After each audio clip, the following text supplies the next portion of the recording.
Halo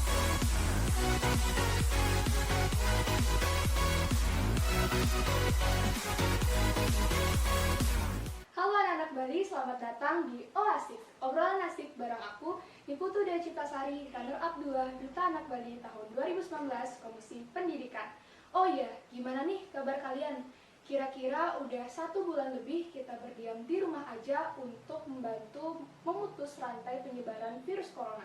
Berbagai kegiatan mulai dari beribadah, bekerja, bahkan belajar kita lakukan di rumah aja. Nah, buat teman-teman nih yang saat ini disibukkan dengan banyaknya tugas online, tapi kesusahan buat ngatur waktu, ataupun buat kalian yang pengen belajar tetapi malas buat mulainya, nah, kali ini aku bakal bagi beberapa teknik mengatur waktu, sekaligus teknik belajar yang bisa kalian terapkan supaya bisa mengusir rasa malas kalian sekaligus mengerjakan tugas kalian tepat pada waktunya. Kalau gitu, langsung aja yuk ke teknik yang pertama. Yang pertama, ada Pomodoro Teknik. Ini adalah salah satu teknik yang aku pakai sampai sekarang dan cocok banget buat kalian yang suka ke distract ataupun kurang fokus ketika ngerjain sesuatu. Nah, langkah-langkahnya yang pertama, kalian harus tentukan dulu target yang ingin kalian kerjakan. Setelah itu, siapkan timer, stopwatch ataupun pengatur waktu lainnya dan set selama 25 menit. Nah, selama 25 menit ini, teman-teman harus benar-benar fokus dan jangan sampai ngerjain hal lainnya. Setelah 25 menit ini lewat, teman-teman boleh istirahat, entah itu untuk scroll media sosial, balas chat, ataupun sekedar makan, tapi jangan lama-lama, cukup 5 menit aja. Setelah 5 menit ini habis, teman-teman lagi atur waktu selama 25 menit, setelah itu istirahat, begitupun seterusnya sampai kalian menyelesaikan 4 siklus, yang artinya kalian sudah mengerjakan tugas selama 2 jam. Percaya deh, ketika kalian pakai teknik ini, 2 jam itu nggak bakalan kerasa, karena ketika kalian ngerjainnya itu benar-benar fokus dan hasilnya pun akan lebih maksimal. Oke, itu dia untuk tekniknya pertama. Semoga bermanfaat bagi kalian. Selamat mencoba. Teknik kedua, ada Feynman Teknik.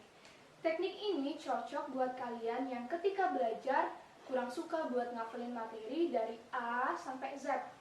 Nah, kalau misalnya kalian pernah dengar tutor sebaya atau konselor sebaya, nah teknik ini tuh mirip sama itu. Yang pertama yang kalian lakukan adalah kalian pelajari materi secara keseluruhan. Misalnya, hari ini kalian pengen belajar materi biologi tentang sistem pernapasan. Nah, teman-teman baca tuh materinya dari pengertiannya sampai penyakitnya. Setelah itu, kalian anggap ada teman kalian yang nanya, apa sih itu sistem pernapasan?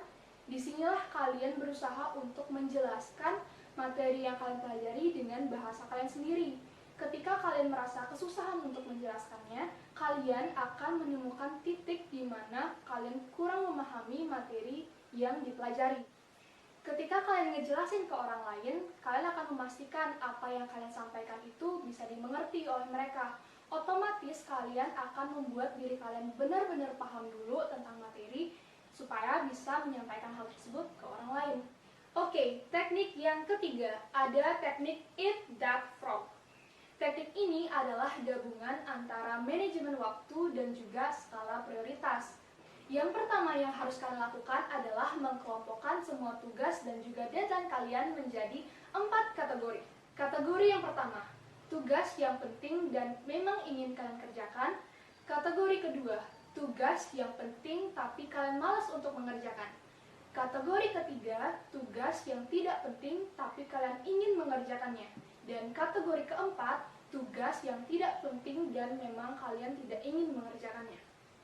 Selanjutnya, sesuai dengan namanya, kalian harus menentukan frognya, alias pekerjaan yang penting tetapi kalian malas untuk mengerjakannya. Dalam hal ini berarti pekerjaan yang masuk ke kategori kedua. Setelah itu, tugas kalian adalah secepat mungkin memakan kataknya atau pekerjaan yang masuk ke kategori kedua ini. Ketika teman-teman sudah berhasil untuk memakan kataknya, otomatis langkah kalian selanjutnya akan semakin ringan. Karena secara mood kalian memang ingin mengerjakan hal tersebut dan secara waktu pun pekerjaan tersebut tidak terlalu mendesak. Maka dari itu, teknik Eat That Frog ini membuat pekerjaan kalian lebih terstruktur dan waktu pengerjaannya pun akan lebih efektif. Nah, itu dia beberapa teknik untuk mengatur waktu sekaligus teknik belajar yang bisa aku bagikan. Coba aja dulu, karena kalian tidak akan pernah tahu hasilnya sampai kalian benar-benar memulainya. Itu aja yang bisa aku sampaikan. Sampai jumpa!